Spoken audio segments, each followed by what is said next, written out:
I'm Hollie Woods, and this is Totally Tubular Trivia. No aimless talk, just the most righteously bodacious nostalgia you've ever experienced. Before I begin the trivia fun, it's time to reveal the answer to last week's Radical Riddle. The many-faced, colorful puzzle that leaves everyone scrambled is the Rubik's Cube. Creator Emo Rubik actually got lost in his own invention. It took him an entire month to solve it the first time. He basically created a plastic prison for his own brain. Anyway, let's get on with the show. I've got 10 gnarly questions to test your 80s IQ, so grab a new Coke and let's go. Question 1. Movies. In 1987's The Monster Squad, which character shouts the legendary one-liner, "Wolfman's got Nards"?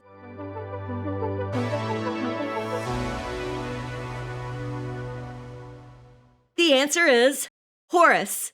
The director almost cut the line for being too crude, but it became so iconic, there's now a feature-length documentary named after it. Question 2. Music.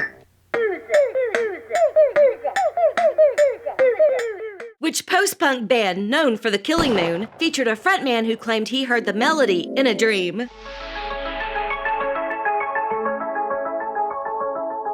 The answer is Echo and the Bunnymen. Ian McCulloch called it the greatest song ever written. With hair like a majestic, electrified bird's nest, I guess you could say anything you want. Question 3. TV. What legendary MTV show debuted in 1986 and focused on alternative college rock for 2 hours every Sunday night?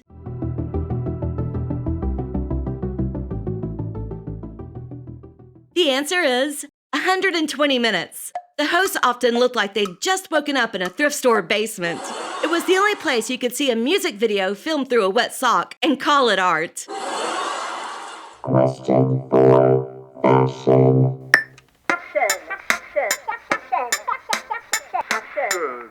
In the 80s, what was the name of the padded, oversized inserts every woman wore to look like a professional linebacker in a silk blouse?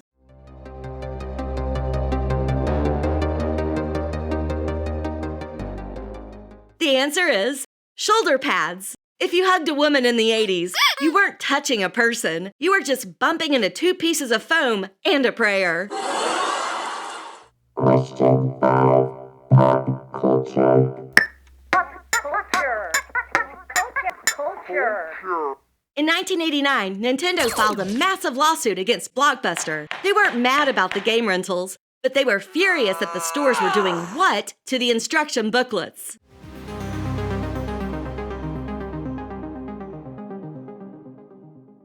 The answer is photocopying them.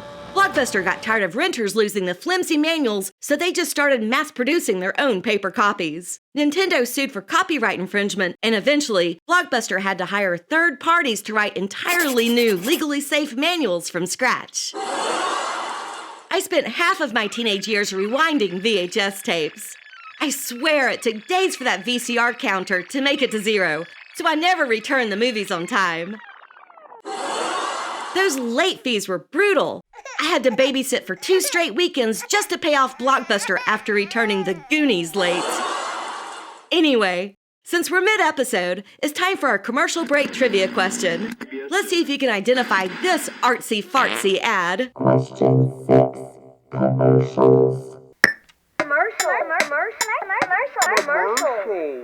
Which chocolate brand ran Alpine commercials featuring Maxfield Parrish-inspired art of a woman in a white gown?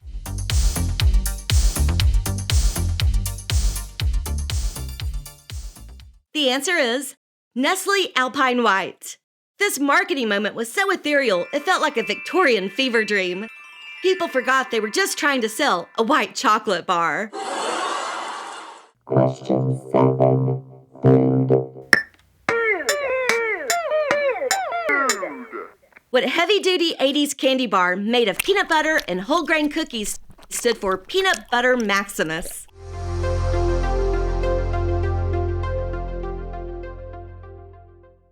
The answer is PB Max.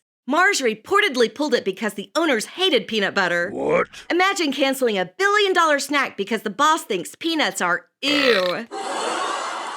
Question 8. Video games.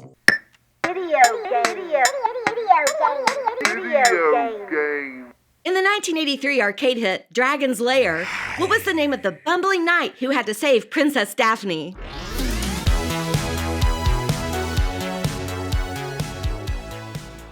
The answer is Dirk the Daring. This game looked like a real cartoon, meaning you watched your character die in high definition every 3 seconds. It was really just a 50-cent tutorial on how to fail at life.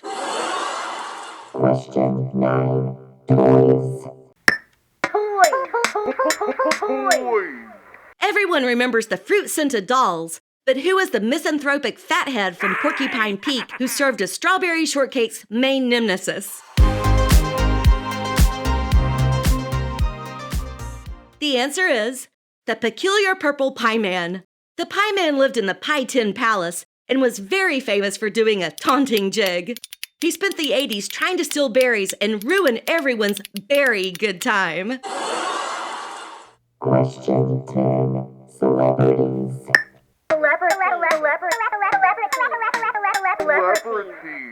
In 1986's Pretty in Pink, Molly Ringwald's character, Andy, famously crafts her own prom dress. In reality, Molly hated the dress so much, she burst into tears, which Brat Pack co-star had to convince her to wear it.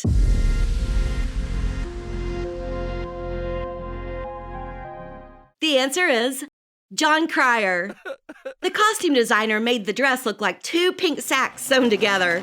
Molly was devastated, but John Cryer stepped in and gave her a pep talk to get her through the scene. It's proof that even a style icon can have a heinous fashion disaster.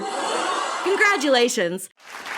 You survived the purple pie man and all the padding. Whether you're still waiting for your Aquanet to dry or just trying to scrub the scent of fermented fruit out of your Ford Escort, thanks for hanging out. Here's your Radical Riddle for the week. I am the silver heart of the 80s beat. I have 2 eyes but never see the street. I love to spin and play a long-distance game. But if you want to keep me, you must call me by my name. If I get too hungry, I'll eat your favorite song and leave you with a pencil to fix what went wrong. What am I? Think about it. I'm Hollie Woods, and I'll reveal the answer next time right here on Totally Tubular Trivia. Be excellent to each other.